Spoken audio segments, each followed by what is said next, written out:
Hey guys, tonight we begin with the rather tangled lives of the most inbred women in medieval history. Born of cousins, married to uncles, and occasionally both, these ladies were caught in the royal tradition of keeping it in the family, genetically and politically. So before you get comfortable, take a moment to like the video and subscribe, but only if you genuinely enjoy what I do here. And let me know in the comments where you're tuning in from and what time it is for you. It's always fascinating to see who's joining us from around the world. Now, dim the lights, maybe turn on a fan for that soft background hum, and let's ease into tonight's journey together. Juana of Castile was born in 1479, the third child of two very important people who were also very related. Her parents were Ferdinand of Aragon and Isabella of Castile, the same power couple who financed Columbus, kicked out the Moors, and somehow thought cousin marriage was still a solid strategic move. Juana came from the Spanish Trastamara dynasty, which already had a strong tradition of marrying within the family. By the time she arrived, the royal bloodline had been stirred just enough to be technically alive, but not enough to avoid issues like emotional instability, chronic melancholy, and the occasional unfortunate chin. In her teens, Juana was shipped off to Flanders to marry Philip the Handsome, who, despite the name, was less handsome and more genetically optimized Habsburg. He was her cousin. Of course he was. The Habsburgs loved two things: collecting crowns and ignoring genetic warnings. At first, things looked promising. Juana was intelligent, striking, and reportedly very much in love with Philip. Unfortunately, Philip was less in love with her and more in love with every woman who wasn't his wife. Juana's passionate nature and jealousy didn't go over well with a court that was used to cold marriages and lukewarm fidelity. When Philip died suddenly, allegedly from typhoid, possibly from karma, Juana didn't take it well. She refused to be separated from his corpse. Like, refused. She had his coffin carried with her as she traveled across Spain, occasionally opening it to check on him. Medieval romantic? Maybe. Unhinged? Also maybe. Her political enemies, and she had many, jumped on this behavior. Her father, Ferdinand, used it as proof she was unfit to rule. Her son Charles, later Charles V, Holy Roman Emperor, did the same. Conveniently, both men got to rule in her place while she remained under care in a convent for most of her life. Was Juana actually mad? Historians still debate it. Some say she suffered from mental illness exacerbated by grief and confinement. Others argue she was just politically inconvenient in a world where being an emotional woman, especially one who noticed her husband's cheating, was basically considered treason. Either way, Juana wasn't just a tragic figure. She was a perfect storm of royal pressure, dynastic inbreeding, and the world's worst coping mechanisms. If there were a prize for most predictable genetic outcome, Maria Anna of Spain would be holding the trophy while her son drooled on it.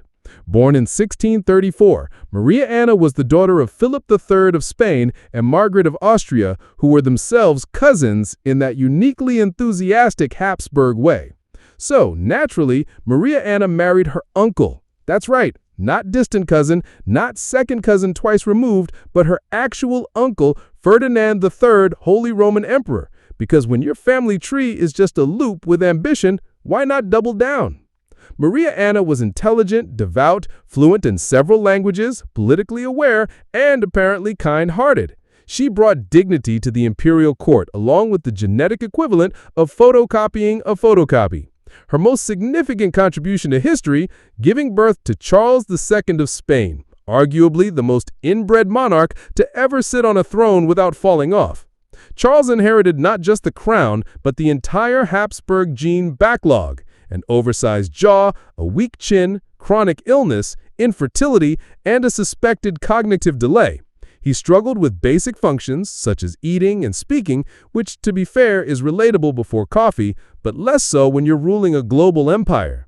Was all of this Maria Anna's fault? Of course not. She didn't invent Habsburg matchmaking, but she did play her part in the long-running family tradition of turning political alliances into genetic daredevils. To her credit, she deeply loved her son and was protective of him throughout his fragile life. She acted as regent during his minority and tried to shield him from court manipulation, which was like trying to stop a food fight in a room full of starving toddlers with daggers. Maria Anna died in 1996, a year after her son. The Spanish Empire she helped birth into decline soon collapsed into the War of Spanish Succession, a war triggered in part because Charles II couldn't produce an heir, because of course he couldn't. If you've ever wondered what happens when a family treats marriage like a spreadsheet formula, Isabella of Habsburg is your answer. Born in 1501, Isabella was the daughter of Philip the Handsome, yes, that one again, and Juana of Castile, also known as Joanna the Mad, though at this point Joanna the Understandably Stressed might be more accurate. This made Isabella the sister of Emperor Charles V and the niece of half of Europe. Her DNA was less a mystery and more a royal recipe repeated too many times. A base of Habsburg, a dash of Trastamara, and absolutely no fresh ingredients. At the age of 17, Isabella married Christian II of Denmark, a king famous for reform attempts, erratic behavior, and the general vibe of a man one poor breakfast away from declaring war on the furniture. Their union was predictably both strategic and deeply awkward. Isabella and Christian were cousins, of course, but what really sealed the genetic deal was that her Habsburg bloodline was already looping like a medieval screensaver. She was expected to bring stability, charm, and political advantage, and maybe also disguise the fact that her family tree was looking more and more like a wreath. Life in the Danish court was not kind to Isabella. Christian's rule went poorly. He was overthrown, imprisoned, and at one point exiled. Isabella followed him loyally, which is either true love or hereditary stubbornness. Her health declined during years of court drama and political exile, and she died young at just 24 from what some suspect was complications related to childbirth or illness worsened by stress and royal politics. Their children continued the noble tradition of inbreeding, naturally. One of them, Dorothea, married Frederick II, Elector Palatine, a solid Habsburg match. Because if there's anything the dynasty valued more than jawlines and titles, it was ensuring that no family gathering ever needed name tags. Eleanor of Austria was born in 1498, which already puts her at a disadvantage, being sandwiched between the Renaissance and 1,000 royal expectations. She was the daughter of Philip the Handsome and Juana of Castile, also known as Joanna the Mad, though at this point Joanna the Understandably Stressed might be more accurate. This made her the older sister of Emperor Charles V and a proud owner of what can only be described as deluxe Habsburg genetics. Her childhood, a diplomatic waiting room. Her teenage years, a series of almost marriages. At one point, she was promised to Henry VIII of England, but that fell through. Lucky her. Dodging that particular marriage was one of the few times Habsburg inbreeding may have accidentally improved someone's quality of life. Instead, Eleanor's first marriage was to Manuel I of Portugal, who was not only a much older man, but also her first cousin once removed, which in the world of royal matrimony is basically the medieval version of marrying someone from down the hall. She became Queen of Portugal, had 2 children, and was widowed before she hit 30. So, naturally, the solution was to marry her off again, this time to Francis I of France, a man who had previously been held prisoner by her brother, Charles V. A romance. Francis wasn't particularly fond of Eleonora, viewing her less as a wife and more like a political olive branch with a Habsburg return address. Their marriage was childless and chilly. He spent more time with his mistresses than with his queen, while Eleonora spent most of her time reading, praying, and politely pretending not to notice. Despite being married to the King of France, Eleonora remained her Habsburg roots, and you can't blame her.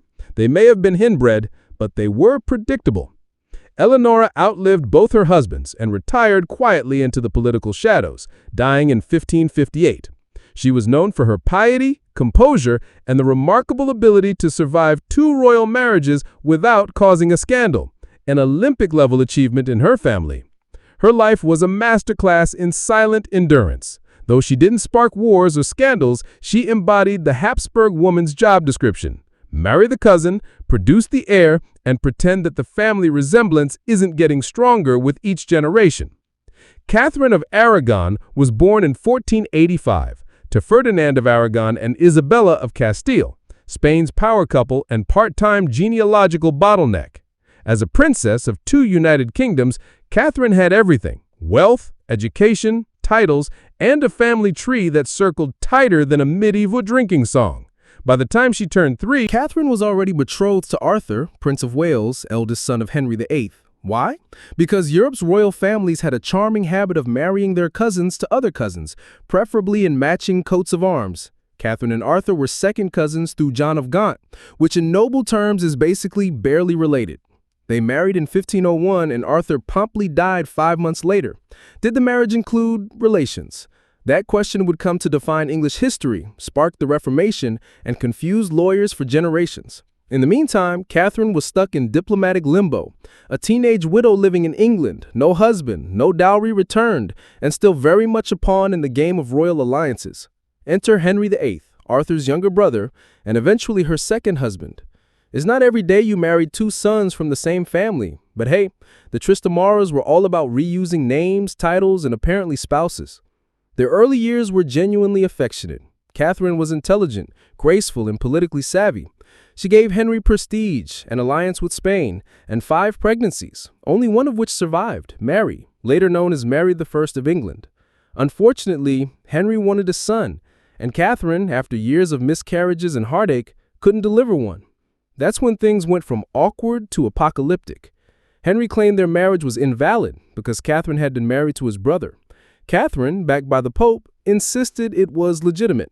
Thus began the world's most dramatic annulment request, featuring theological debates, political threats, and one very determined king creating his own church just to get out of it. Catherine was banished, stripped of her title, and forced to live out her days in isolation, still insisting to the end that she was Henry's rightful wife. Her royal blood may have been blue, but it was also suspiciously concentrated.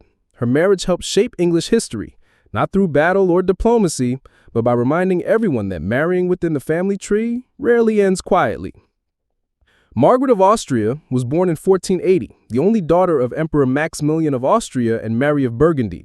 She was a Habsburg from birth, which means her family tree was essentially a circle drawn by an ambitious toddler with a crown. From the start, Margaret's life was all about strategic packaging. At age 3, she was engaged to Charles VIII of France. At age 12, she was returned like an ill-fitting wedding gift when Charles decided to marry someone else, Anne of Brittany, who came with better geography. Margaret, humiliated but composed, reportedly remarked, "I shall be revenged." And to her credit, she managed to rule half of Europe later, so fair play. Her second engagement was to one of Castile, son of Ferdinand and Isabella, and yes, her cousin. Naturally, the match was designed to cement Habsburg-Spanish relations and keep the gene pool as shallow as possible. Juan died shortly after their marriage, and Margaret, still under 20, was now twice rejected by royal husbands, once by choice, once by fate. She was offered other suitors, including one of Henry VIII's sons, but Margaret declined. She had officially retired from the royal marriage roulette. She never remarried, dedicating her life instead to statecraft, art, and surviving her relatives, which was no small feat. Appointed governor of the Netherlands by her nephew, Charles V, Margaret ran the region with intelligence, diplomacy, and sheer Habsburg grit. She negotiated treaties, balanced volatile provinces, and was one of the few women in Europe actually trusted with power. Possibly because her last name was Habsburg, and also because she wasn't busy birthing her uncle's cousin's heir. Despite the endless dynastic drama around her, Margaret lived a relatively scandal-free life. She collected art, patronized music, and even tried to teach young Charles some basic ruling skills. A thankless task considering he was emperor by 19 and related to almost everyone on the planet. Margaret died in 1530 after a relatively minor foot injury turned fatal because medieval medicine was just a very elaborate way of saying you'll probably die from that. She remains one of the few Habsburg women remembered more for her policies than her pedigree, though the pedigree naturally was still incredibly inbred. Blanche of Castile was born in 1188, a time when nobles still considered marrying your cousin a power move rather than a biology risk.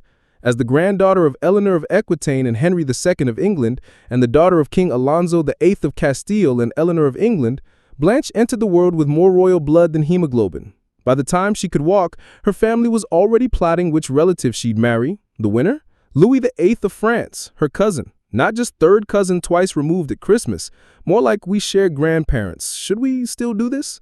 But of course, this was medieval royalty, where if your intended didn't share a family tree branch with you, it was considered bad diplomacy. At age 12, Blanche sailed to France to marry Louis, whose father eligibly said, "She is small, but she will grow." Charming.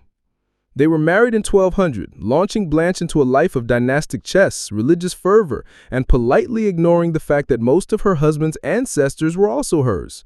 Blanche wasn't just a ceremonial figure. When Louis VI became king, she became queen consort, and after his death, she became the real power behind the throne. As regent for her young son, Louis IX, later Saint Louis, she ruled France like a woman who knew exactly how unstable her extended family could be. She organized crusades, crushed rebellions, and managed to keep the kingdom intact, all while navigating barons who doubted her because she was both a woman and slightly more Castilian than they preferred. She answered with diplomacy, force, and occasionally house arrest. Genetically, Blanche represented centuries of consolidation. English, Castilian, French, all smushed together into one determined little queen. If DNA had a warning light, hers would have been blinking furiously. She was pious, fiercely protective of her children, and absolutely not to be underestimated. Louis IX later became a saint, but Blanche was the one who kept him alive enough to earn the title. Anne of Bohemia and Hungary was born in 1503, which in Habsburg terms meant that she was born with half a crown and half a family reunion in her veins. Her parents were Vladislaus II of Hungary and Bohemia and Anne of Wendel, and while that second Anne may sound like a breath of fresh air, don't be fooled. This was still very much an arranged tangle of royal repeat relations. Anne grew up knowing she would eventually be married off like a particularly valuable diplomatic briefcase. And sure enough, in 1521, at the ripe old age of 18, she was married to her double first cousin, Archduke Ferdinand of Austria, who would later become Ferdinand I, Holy Roman Emperor. That's right, double first cousin, meaning they shared both sets of grandparents, basically a mirror match. In modern terms, marrying your double first cousin would raise some eyebrows. In the Habsburg world, it raised dynastic stability and also possibly the rate of birth defects. Priorities, right? Despite the genetic risks, the marriage was politically golden. It united the Habsburgs with the crowns of Hungary and Bohemia. It also produced 15 children. Yes, 15. Because if you're going to consolidate royal bloodlines, why not do it thoroughly? Anne herself was described as pious, kind, and dutiful, which is another way of saying she didn't complain while being used as the glue in a massive European political jigsaw puzzle. She accompanied Ferdinand on his various imperial campaigns and held court in multiple locations depending on which part of Europe needed a reminder that the Habsburgs were still in charge and still very much into family weddings. Sadly, Anne died young in 1547, likely worn out from a lifetime of childbirth, statecraft, and pretending her family wasn't aggressively in love with itself. She didn't live to see Ferdinand crowned Holy Roman Emperor, but through her, the Habsburgs had successfully gobbled up Central Europe like it was on clearance. Anne of Bohemia and Hungary's life was a case study in elite inbreeding, a woman born to a dynasty that prioritized borders over biology, stability over sanity, and somehow still ended up producing half the emperors in Europe. Joanna of Naples, also known as Joanna I, ruled from the mid-14th century, a time when marrying your cousin wasn't just fashionable, it was practically a survival strategy for the nobility. Born in 1326 to Charles, Duke of Calabria, and Maria Valois, Joanna entered the world already triple-stamped with royal legitimacy and at least 2 layers of cousin marriage residue. Her family tree was a Mediterranean spaghetti bowl. On one side, the French house of Valois, on the other, the Anjous of Naples. Her uncles were kings, her cousins were kings, and her marriage prospects were inevitably also kings and cousins. Joanna's first husband was Andrew of Hungary, her cousin, naturally. The marriage was an awkward political pairing, arranged by the Pope, which is rarely the recipe for a happy union. Andrew was reportedly boorish, unpopular, and about as well-liked in Naples as plague rats. Joanna wasn't thrilled, the Neapolitan nobles weren't thrilled, and soon after Andrew was crowned co-ruler, he was murdered, probably strangled with a curtain cord, probably with Joanna's awareness, if not blessing. Let's call it a mutual incompatibility. She went on to marry 3 more times, to Louis of Toronto, her cousin, James IV of Majorca, also a cousin, and Otto of Brunswick-Grubenhagen, a minor noble with surprisingly little blood relation. Scandalous. If marrying into your own family was an Olympic event, Joanna medaled 4 times. Politically, Joanna was a powerhouse. She ruled Naples in her own right, stood up to the papacy, and supported reforms in a deeply corrupt kingdom. She was even excommunicated at one point for backing the wrong pope during the Western Schism. You know you're doing medieval politics right when both your relatives and the Vatican want you dead. She was eventually overthrown by Charles of Durazzo, yet another relative, who invaded Naples, imprisoned her, and had her smothered with a pillow, which, given her track record with husbands and family, might have seemed oddly familiar.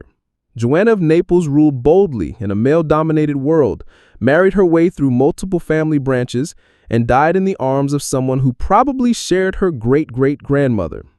Born in 1666, Isabella Clara Eugenia was the daughter of Philip II of Spain and Elizabeth of Valois, a marriage between close cousins, because at this point, the Habsburgs were less a family and more a controlled genetic experiment with the crown budget. From the moment she could hold a quill, she was being groomed to rule, which in Habsburg terms meant learning diplomacy, religion, and how to polite rulers, but actual competence. Mary of Burgundy was born in 1457, the only child of Charles the Bold, Duke of Burgundy, and Isabella of Bourbon. Her inheritance, a massive chunk of European land, a family line that prided itself on noble marriages with familiar surnames, and the expectation that she'd marry another noble with equally recycled DNA. Her father, Charles the Bold, died in battle when Mary was just 19, leaving her suddenly in charge of the richest and most politically unstable duchy in Europe. Everyone wanted a piece of Burgundy: the French, the Habsburgs, the neighbors, the cousins, especially the cousins. To stabilize things, Mary married Maximilian of Austria, future Holy Roman Emperor and naturally her second cousin once removed, a solid match by Habsburg standards, where the dating pool was basically just the family swimming in circles. The marriage was politically brilliant. Maximilian got access to the Burgundian territories, and Mary got an energetic husband who knew how to swing a sword and sign a treaty, often in the same afternoon. Despite being a power match, it was also reportedly affectionate, which is downright scandalous by arranged marriage standards. But her reign was short and dramatic. She was constantly pressured by French ambitions, rebellious Flemish cities, and courtiers who thought a woman shouldn't be allowed to rule unless she was sewing something. At the same time, Mary pushed back, signing the Great Privilege to grant more rights to her subjects, asserting her authority alongside her husband, and generally doing the medieval equivalent of running a Fortune 500 company with a baby on one hip. Then, in 1482, disaster struck. While out hunting, because aristocrats often like to flirt with fatal injuries for sport, Mary fell off her horse, broke her back, and died at just 25. It was sudden, tragic, and the kind of ending that left Maximilian wearing black and Europe scrambling to claim custody of their children. Her death was a turning point. Burgundy, once an independent powerhouse, got folded into the Habsburg Empire through her son, Philip the Handsome. Yes, that Philip, the one who married Joanna the Mad and passed his jawline to half of Europe. Maria Theresa of Austria was born in 1717, the only surviving child of Emperor Charles VI. Her birth was met with a royal shrug, since she wasn't a son. But Charles, ever the optimist or perhaps just blind to European politics, issued the Pragmatic Sanction, a fancy imperial document that basically said, yes, I know she's a woman, but she still gets the empire. Okay, spoiler alert, Europe was not okay with that. When Charles VI died in 1740, Maria Theresa inherited the sprawling Habsburg dominions and a diplomatic mess. Nearly every European power challenged her right to rule. Why? Because she had the audacity to be a woman with a crown who hadn't married a first cousin yet. Actually, scratch that. She had. Maria Theresa married Francis Stephen of Lorraine, who was technically her distant cousin, because of course their union produced 16 children, including future emperors, queens, and Maria Antoinette. Yes, the let-them-eat-cake one. With that many offspring, Maria Theresa didn't just pass on the crown, she passed on all the chromosomes. But make no mistake, this was no pampered monarch hiding behind velvet curtains. Maria Theresa was one of the most effective rulers of her era. She reformed the military, overhauled taxation, centralized bureaucracy, and modernized education, all while pregnant, roughly every other year. It's the kind of multitasking that even modern supermoms look like part-timers. And yet, she was still a Habsburg, which meant a healthy level of micromanaging, strict Catholicism, and a reflexive preference for marrying her children into the same handful of families over and over again. The result? An even more tightly wound web of Habsburg cousins, now spread across all of Europe like an aggressively bred royal ivy.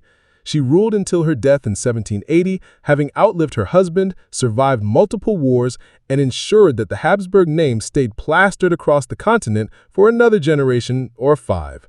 Her son, Joseph or Joseph II, Holy Roman Emperor, inherited the empire, and her genetic legacy continued marching stubbornly into the Enlightenment. Born in 1384, Yolande of Aragon was royalty from cradle to crypt, the daughter of King John I of Aragon and Violent of Bar.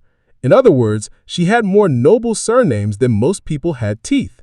And naturally, her family tree was less tree and more repeated root system where half your relatives doubled as potential in-laws. Yolande's upbringing was as regal as it gets. She was intelligent, politically savvy, and, by medieval standards, dangerously opinionated. This made her both a valuable dynastic prize and a nightmare for anyone expecting a quiet queen. Her marriage, Louis II of Anjou, a French prince, and yes, her cousin, because nothing says true love like mutually shared great-grandparents. As Duchess of Anjou and Queen Consort of Naples, though only on paper, Yolande was never content to sit still and embroider coats of arms. She was the behind-the-scenes architect of alliances, the financier of armies, and, fun fact, one of the few royals who actually managed to support Joan of Arc and survived the politics afterwards. While her husband gallivanted about claiming thrones he couldn't really hold, Yolande ran things. She raised armies, negotiated treaties, managed estates, and acted as the true power in Anjou. Her children were married off to other royals, again often cousins, and she personally made sure they were equipped with both political advantages and just enough Habsburg DNA to be considered legitimate. Her son, René of Anjou, became known as the Good, possibly because he inherited his mother's brains and only some of his family's chromosomes.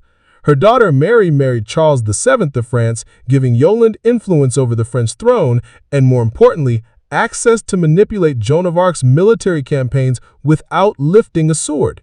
Yolande wasn't just another stitched-in name on a royal tapestry. She was one of the few medieval women who wielded power without officially holding a throne.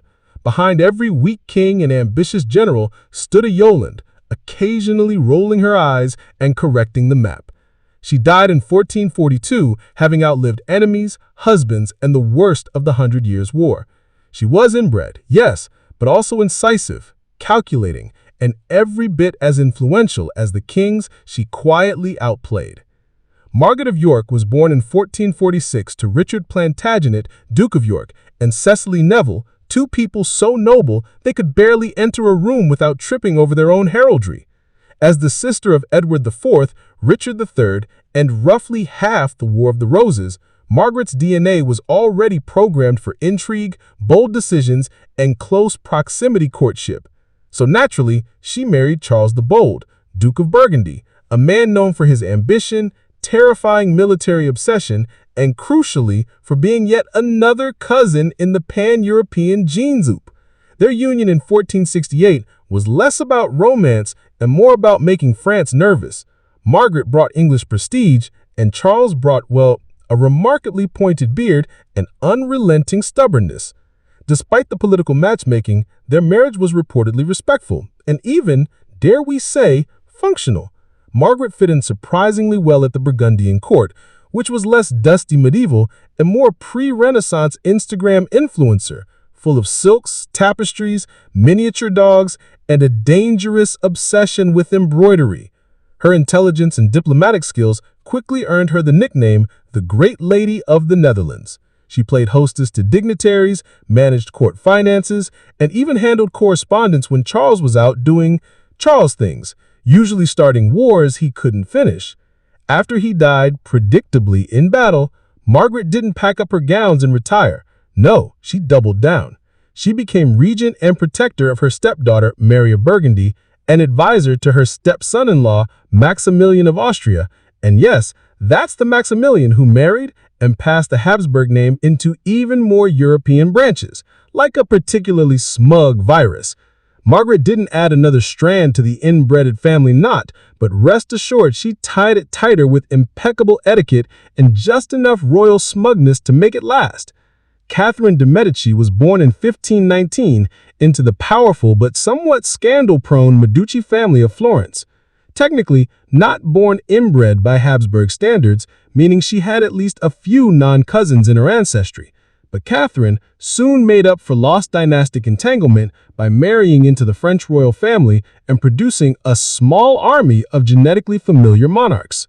Her husband, Henry II of France, not her cousin by blood, but definitely a close match politically. Their marriage was strategic. Italy meets France, money meets military power, and Medici ambition meets Bourbon drama. Catherine, for her part, was from both a major power broker and a somebody whose family favored marrying cousins nearly as much as the Habsburgs. Part adapted quickly. She arrived in France with no real influence, a suspicious accent, and an awkward third wheel named Diane de Poitiers, her husband's very public mistress. Undeterred, Catherine spent a decade quietly building alliances, learning court intrigue, and collecting children. 10, to be exact. And yes, most of them would go on to marry cousins, because while Catherine wasn't born a Habsburg, she certainly learned to parent like one. When Henry died from a jousting accident, because nothing screams fragile masculinity like taking a splinter to the eye for sport, Catherine became Queen Mother and suddenly the most powerful woman in France. Her sons, Francis I, Charles IX, and Henry III, all took turns wearing the crown, and Catherine took turns ruling behind each of them. She was deeply Catholic, but politically flexible, which in 16th century France meant occasionally funding Protestant weddings and occasionally arranging for the mass murder of Protestants at said weddings. Cough. St. Bartholomew's Day Massacre. Cough. Her reputation took a hit after that one, even for a woman who married her daughters into 3 major European dynasties. That was considered excessive. Catherine was blamed for nearly everything: the wars of religion, the court's decadence, the suspicious poisoning raid at state dinners. But she was also a patron of the arts, a brilliant strategist, and somehow managed to keep the Valois dynasty stumbling forward despite constant wars, rebellious nobles, and family dinners that probably required food tasters and a lot of wine. She died in 1589, politically spent, but still plotting. Her legacy? A generation of royals who looked suspiciously similar and ruled with a blend of charm, Catholic guilt, and aggressive cousin hugging. Was avoided for similar reasons. The preferred direction was east, toward knowledge, or west, toward rest. People used natural bedding, made of cuss, cotton, or animal hides, believing certain materials could influence the soul's dreams. Oils and herbs also played a part in preparing for sleep. Ancient Ayurvedic texts describe the use of warm sesame oil massages before bed, known as apayanga. This practice calmed the nervous system, relaxed muscles, and prepared the mind for deeper rest. Herbal infusions made from ashwagandha, brahi, or tulsi were consumed or burned as incense to promote lucid, insightful dreams. Dreams themselves were seen as reflections of one's inner truth, shaped by karma, desire, and purity. A disturbing dream wasn't just random, it was a signal that the soul was out of balance. In some cases, dream interpretation required consulting a rishi or spiritual teacher.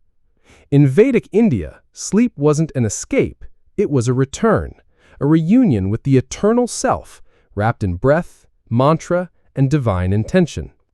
In ancient China, particularly within Taoist traditions, sleep was more than rest.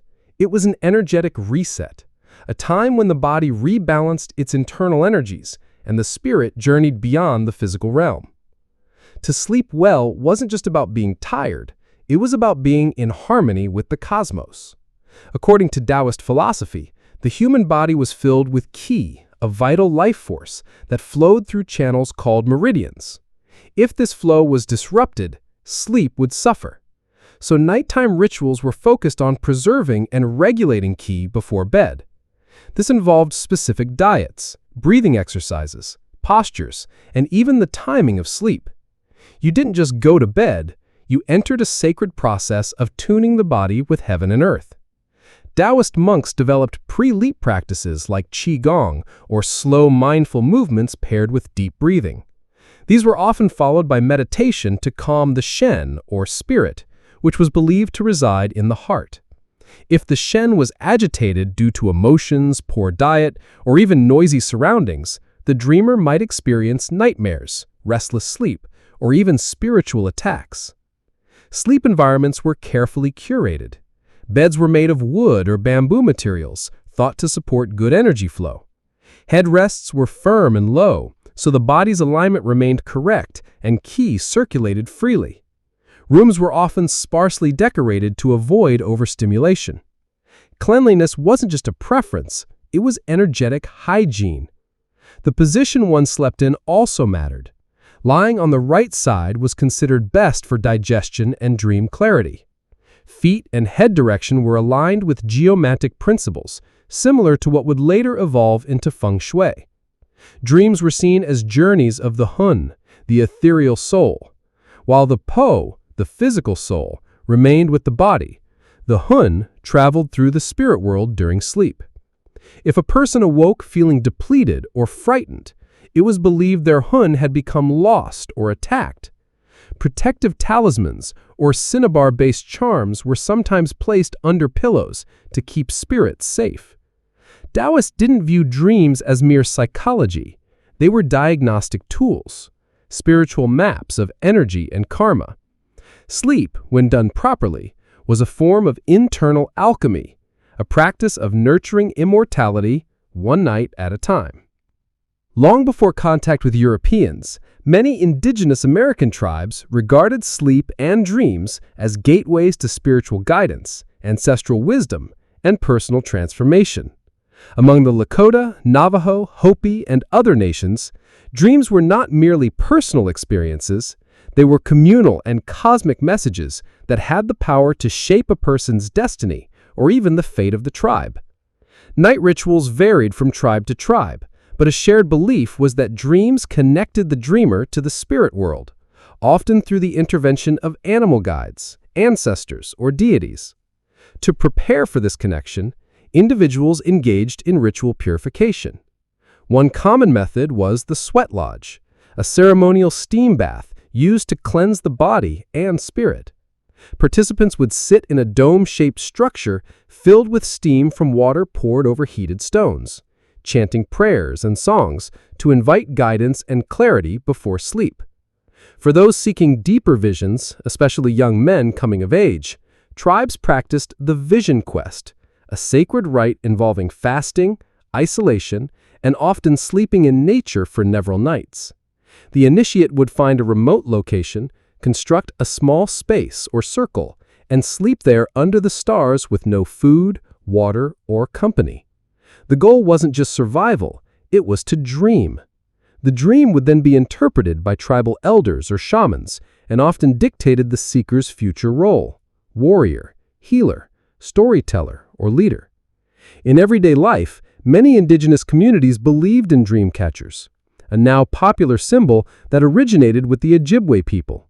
These intricate webs of sinew and beads were hung above the bed to filter dreams, allowing only good ones to pass through, while trapping bad ones until the morning light dissolved them. For children, dream catchers were both protective and symbolic, helping the young navigate a world where dreams could teach, warn, or bless. Elders were often revered as dream keepers, individuals who carried knowledge of symbols and could decipher the meanings hidden within dreams. A vision of a bear might signify strength, while a hawk could indicate clarity or an approaching challenge. Dreams were rarely dismissed. They were discussed around fires, woven into myths, and sometimes even used to guide tribal decisions. Among indigenous American traditions, sleep was a sacred dialogue with the unseen, not escape, but awakening. In the cradle of civilization, ancient Mesopotamia, sleep was tightly interwoven with the divine. The Sumerians, Akkadians, and later Babylonians believed that every dream was a message, and that the night itself was ruled by powerful gods who controlled what the dreamer would see. Sleep wasn't a break from reality, it was an active state of spiritual communication, and preparing for it was almost as important as the dream itself. The Mesopotamians had a rich pantheon of deities associated with the night and dreams. Chief among them was Nanshu, the goddess of social justice, prophecy, and dreams. Her temples welcomed those seeking answers through visions, especially during sacred festivals when the veil between the worlds was believed to be thinner. Worshippers would sleep in the temple precincts in hopes of receiving guidance through what they called dream incubation. To encourage meaningful dreams, people undertook ritual cleansing before sleep.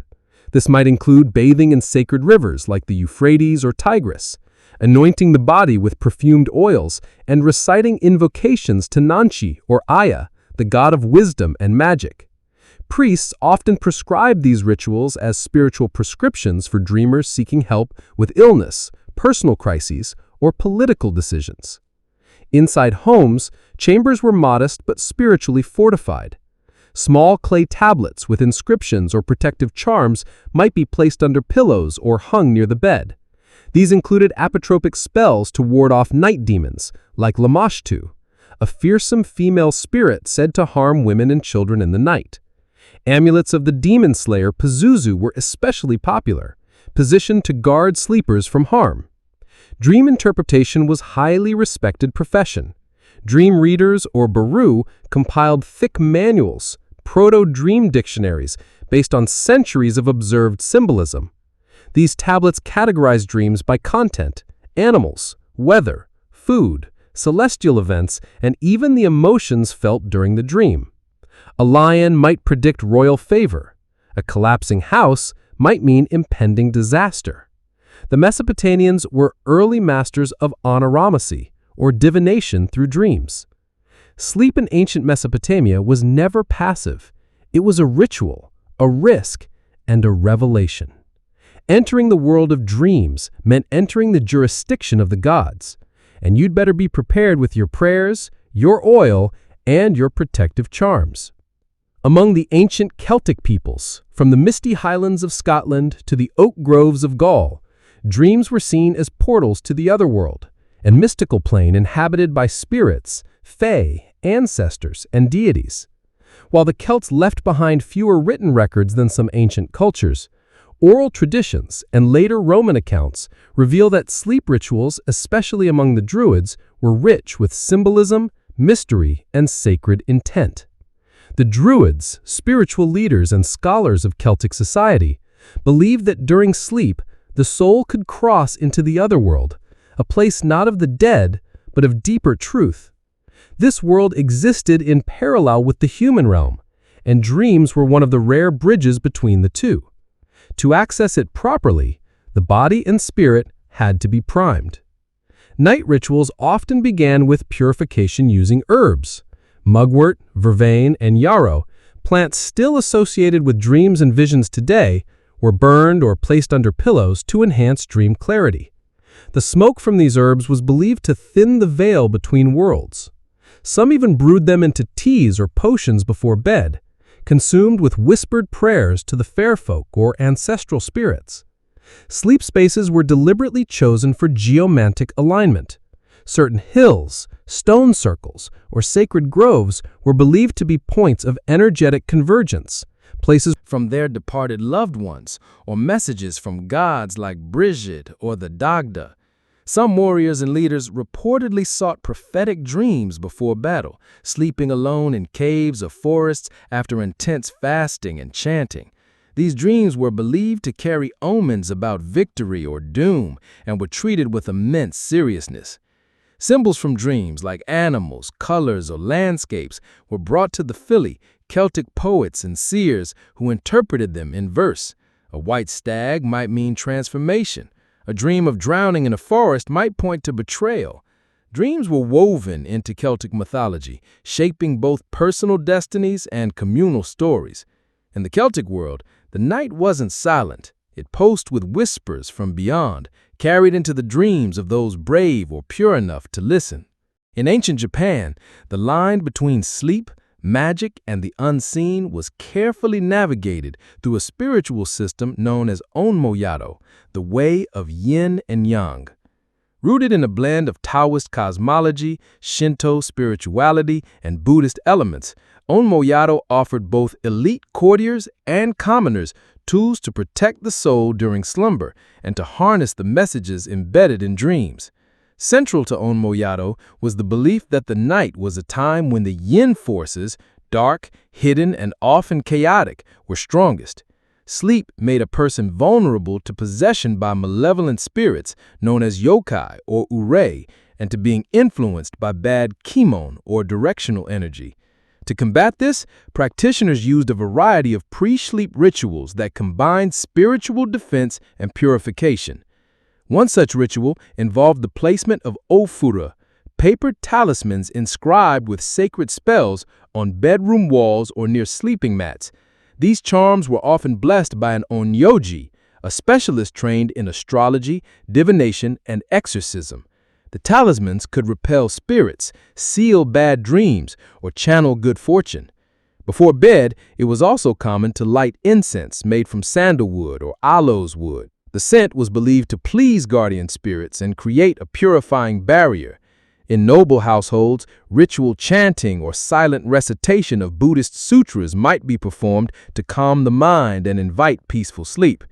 Those particularly sensitive to the spirit world would sleep facing auspicious directions, never north, which was associated with death. Children were often especially vulnerable, so they were often protected with engraved amulets or had special dials placed nearby to absorb or ward off negative energy. These dials, called hetogagata, were thought to take on the burden of the sleeper's spiritual vulnerabilities. Dreams themselves were frequently recorded in private journals or shared with monks and diviners. If someone dreamt of fire, blood, or animals, it could signify impending illness, betrayal, or divine warning. Conversely, dreams of flying, waterfalls, or lotus flowers might herald spiritual growth or blessings. Dreams were messages, but only if you knew how to read them, and only if you survived the night unscathed. For the ancient Japanese, sleep was not to be taken lightly. It was a ritual, a strategy, and a spiritual gauntlet passed through nightly under the silent watch of spirits and stars. Long before the city of Alexandria dominated the Egyptian coastline, there was Heracleion, known to the Egyptians as Thonis. For centuries, it stood as the primary port of entry into Egypt, a thriving center of commerce, religion, and diplomacy, where Greek merchants, Egyptian priests, and foreign emissaries crossed paths in a vibrant cultural melting pot. But by the time historians of the late medieval period were writing their chronicles, Heracleion had seemingly disappeared from history, its location forgotten, its name preserved only in faded texts and half-remembered myths. Many dismissed it as a legend, a sort of Egyptian Atlantis. And yet, it was real. Heracleion once sprawled across the Nile Delta, its canals winding past massive stone temples and marketplaces. Monumental statues of gods like Amun-Gareb and Horus towered above the harbors. Ships from Greece, Phoenicia, and beyond docked there to pay taxes and seek permission to enter inland Egypt. Its customs house was one of the most important in the ancient world. It was also a religious capital, a place where pharaohs would perform ceremonial rites to gain legitimacy from the gods before their reigns began. So, how does a city like that just vanish? Sometime between the 2nd and 8th centuries CE, a series of natural disasters struck the region. Earthquakes, rising sea levels, and a sudden phenomenon called liquefaction, where the soil beneath the city essentially turned to jelly, caused entire sections of Heracleion to collapse into the Mediterranean Sea. Over time, sand and silt buried the ruins, and the currents of the Nile's estuary erased what remained from view. Heracleion was literally wiped off the map. For over 1,000 years, the city remained hidden beneath the waves, whispered about only in fragments by Herodotus and a few Greek scholars. No one truly believed it could be found, not until the year 2000, when French underwater archaeologist Frank Gaudio made a shocking discovery off the coast of Aboukir Bay. There, in the silt-rich seabed, lay a city, preserved like a time capsule, waiting patiently beneath 30 feet of water. Colossal statues, shipwrecks, gold coins, and inscribed steles began to surface, revealing that Heracleion had not been lost forever, only sleeping beneath the sea. At its peak, Heracleion was far more than a coastal outpost. It was the beating heart of Egypt's international trade, the first stop for foreign merchants and emissaries before they could pass further into the Nile's interior. Strategically positioned near the canopic mouth of the Nile, the city functioned as a customs checkpoint and a cultural filter. Everything coming into Egypt by sea had to pass through Heracleion first. Ships laden with olive oil, wine, incense, silver, cedarwood, and luxury textiles arrived from the Aegean and the Levant. In return, Egypt offered its signature exports: papyrus, grain, linen, glassware, and gold. Heracleion was the first place where these exchanges were logged, taxed, and blessed, often under the watchful eyes of priestly officials and divine statues. The Greeks who arrived there were fascinated and often intimidated by what they saw. The temples were immense, carved from solid blocks of stone and flanked by statues over 5 meters tall. One temple in particular stood out, a massive sanctuary dedicated to Amun-Garab, the fusion of the Egyptian god Amun and a local deity. Pharaohs would come here to receive the divine blessing of their rule, participating in ritual coronations that reinforced their legitimacy in the eyes of both gods and men. And yet, Heracleion wasn't just about religion and trade. It was also a cosmopolitan city where Egyptians, Greeks, Phoenicians, Libyans, and others lived, worked, and mingled. Artifacts recovered from the seabed include inscriptions in both Greek and Egyptian, amulets, jewelry, and even tax records scratched into tablets. These finds reveal a city that thrived not on isolation, but on connection, a city that lived and breathed through its interactions with the wider Mediterranean world.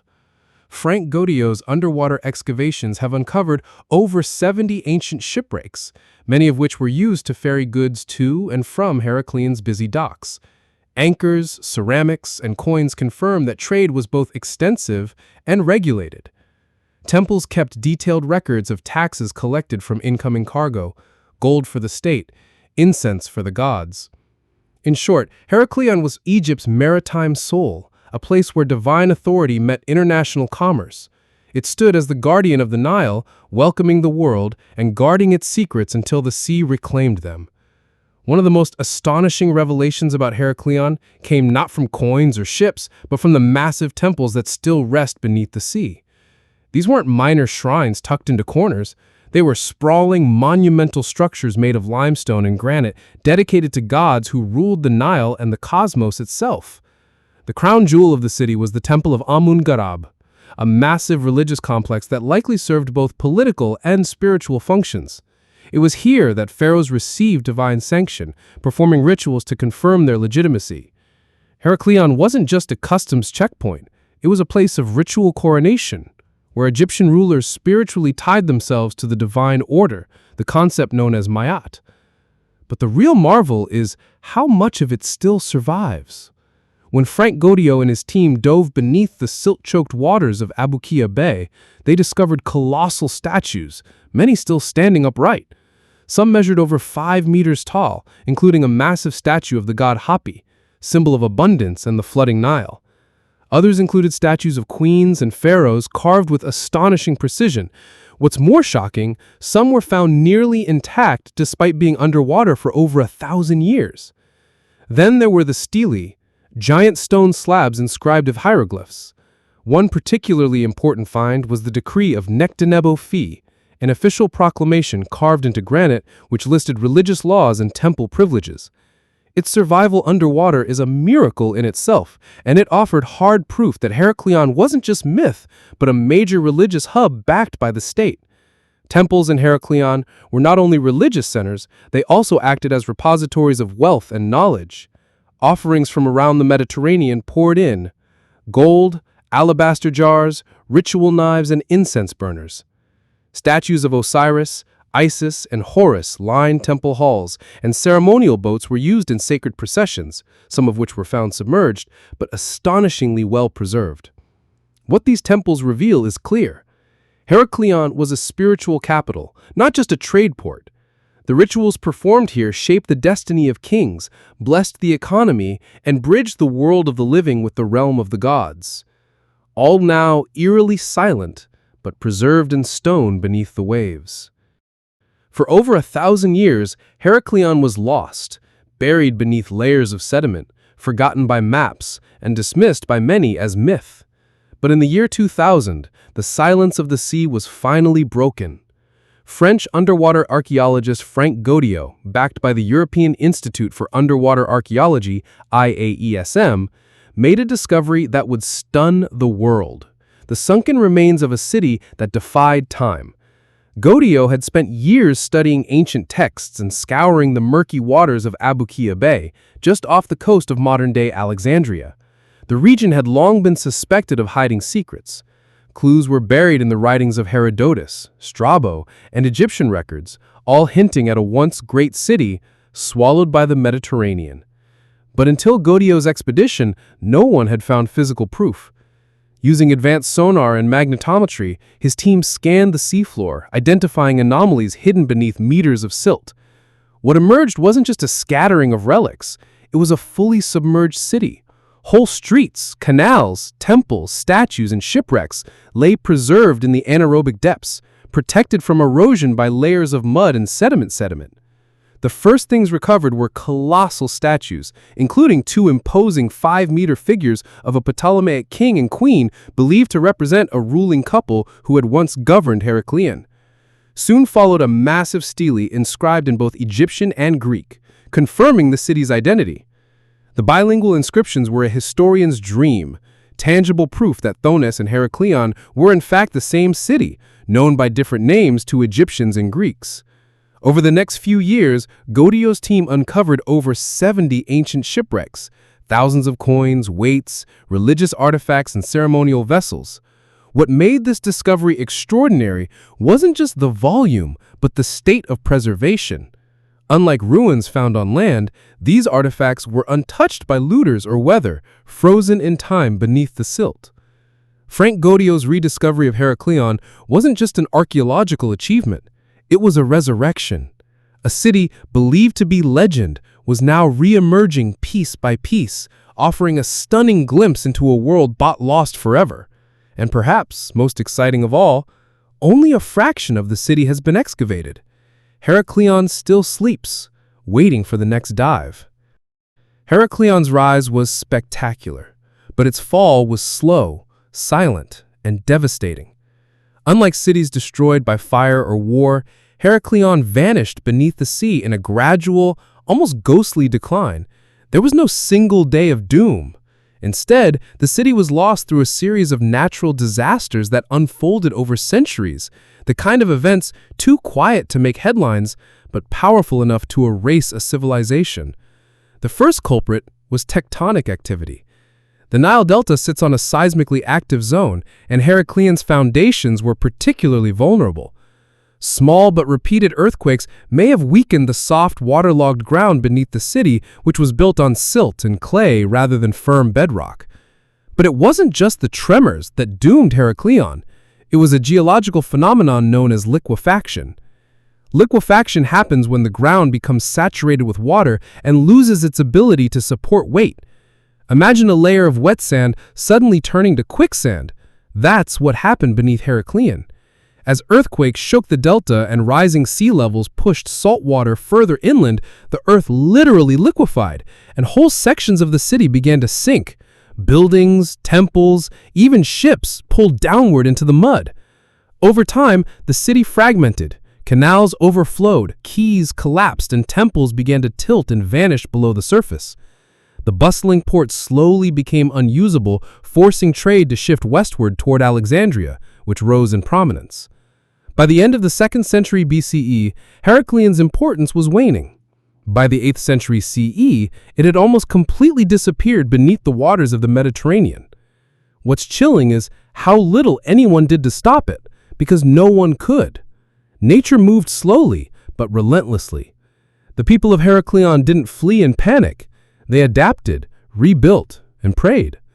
And then one day, it was simply gone. Boats still sailed over its submerged ruins. Fishermen cast their nets where stone gods once stood, and the memory of the city faded until even its name became legend. Today, Heracleon's sinking is a stark reminder. Even the greatest cities can be undone, not by enemies, but by the quiet, steady hand of nature. Heracleion may have vanished beneath the sea, but the artifacts recovered from its ruins paint a vivid picture of what daily life might have looked like in this once thriving Egyptian port. Far from being a purely ceremonial or political center, Heracleion was a lived-in city, bustling with markets, temples, courtyards, and shipyards, a place where people worshipped, traded, argued, and dreamed. The city's layout, partially mapped through underwater surveys, shows a network of canals that ran between stone buildings and quays. Boats moved goods and people through the streets, just as carts would have in other cities. Heracleion was often referred to as the Venice of Egypt, though it predates Venice by over 1,000 years. The architecture blended traditional Egyptian forms, pylons, obelisks, and temple courts, with Hellenistic influences brought in by Greek settlers.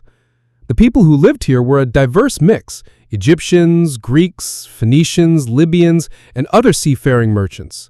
Excavated artifacts include Greek amphorae, Egyptian scarabs, and gold coins stamped with various rulers' faces. This melting pot of cultures meant that multiple languages were spoken, multiple gods were worshipped, and multiple traditions coexisted, often within the same household. Religion was central to everyday life. Morning offerings to deities like Amun, Isis, and Osiris were as routine as breakfast. Temples served as gathering places for both private rituals and large-scale festivals that celebrated harvests, changing seasons, and, frankly, the beauty of the Nile. Weren't just for ceremony.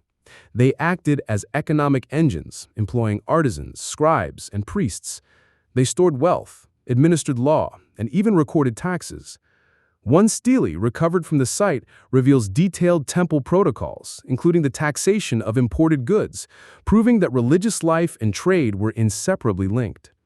Food came from both land and sea. Fish and shellfish were abundant, thanks to the Nile Delta's brackish waters, while inland farms supplied grains, figs, and beer. Markets near the quays would have been noisy, colorful places filled with spices, textiles, and stories from faraway lands. And of course, there was entertainment. Statues and inscriptions suggest the presence of music, dance, and festivals, especially those honoring Osiris, which included ritual boat processions and dramatic performances. Heracleion was not just functional, it was alive. In the end, Heracleion wasn't just a port or a holy site, it was a home. Its people lived ordinary lives beneath the shadows of colossal gods, unaware that their world would someday become legend, entombed in water. As Heracleon's fortunes began to decline, a new city was rising, just a short sail down the coast: Alexandria, founded by Alexander the Great in 331 BCE. In many ways, Alexandria didn't just succeed Heracleion, it supplanted it, becoming the jewel of the Mediterranean and the new beating heart of Egypt's maritime and intellectual life. But the relationship between the two cities wasn't purely competitive. It was part of a larger transformation in Egypt's political and cultural identity. At the time of Heracleon's prominence, Egypt was still ruled by native dynasties, and the city's importance was rooted in traditional Egyptian religion and its strategic location near the Nile Delta's entry point. Heracleion was where foreign ships were inspected, taxes were collected, and divine rituals legitimized kingship. But when the Ptolemies, the Greek rulers who succeeded Alexander, took power, they shifted focus dramatically toward Greek customs, urban planning, and administration. Alexandria, with its grand library, massive lighthouse, and sweeping harbors, was built to impress and centralize power. The Ptolemies channeled trade through their new city, bypassing Heracleion in favor of a fresh Hellenistic capital. They imported Greek architecture, philosophy, and governance, and made Alexandria not just a trade hub, but a center of science, art, and politics. But for a time, the two cities coexisted. Religious ceremonies were still held in Heracleion, and temples remained operational. However, the balance was shifting. Administrative control moved to Alexandria, as did the elite classes and international attention. Heracleion slowly became a shadow of its former self, still holy, still respected, but no longer essential.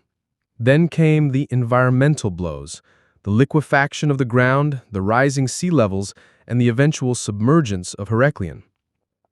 As the city disappeared beneath the waves, Alexandria rose untouched, its coastal position more stable and better fortified. It inherited the legacy and the traffic that Heracleion once enjoyed.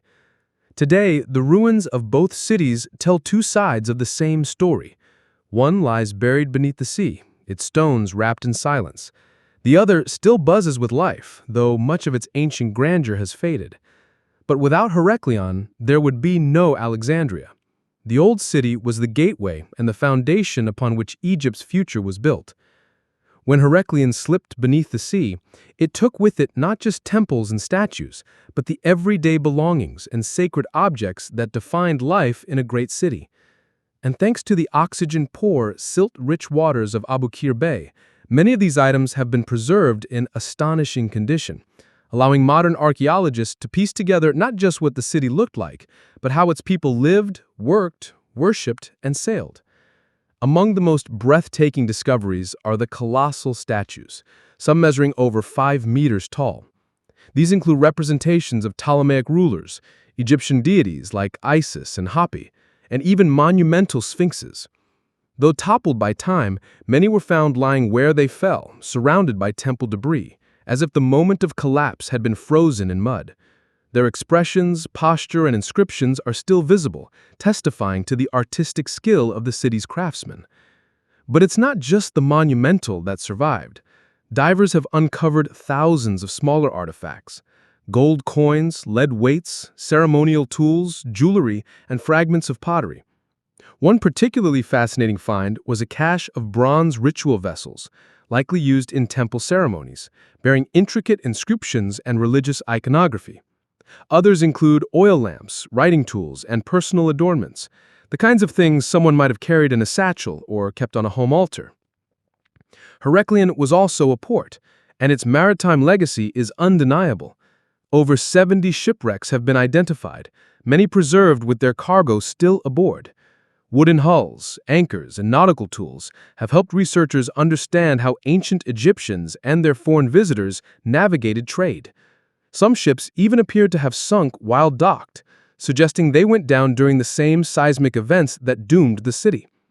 Perhaps most mysterious are the stele and bilingual inscriptions, written in both ancient Egyptian and Greek. These texts serve as legal documents, religious edicts, and temple inventories, offering direct testimony from the past. One stele confirmed the city's dual identity, as both Taunus and Heracleion, solving a historical history that had puzzled scholars for generations. In essence, the sea became Heracleion's accidental museum, a place of ruin, yes, but also of preservation. The artifacts pulled from the depths are not just remnants, they are living whispers from a forgotten world, etched in stone, bronze, and silence. Heracleion may be underwater, but its story is far from buried. In fact, the discovery of Heracleion has sparked a renaissance in how we understand ancient Egypt's relationship with the sea, with foreign cultures, and with the divine.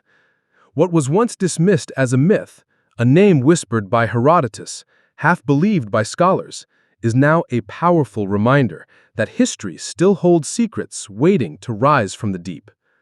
In many ways, Heracleion challenges the traditional image of Egypt as a desert civilization locked along the Nile. This was a maritime city, cosmopolitan and open to the world. Its culture was not static or insular. It embraced foreign influence while retaining a deeply Egyptian soul. The very existence of bilingual inscriptions and Greco-Egyptian religious fusion shows a society that was adaptive, fluid, and complex.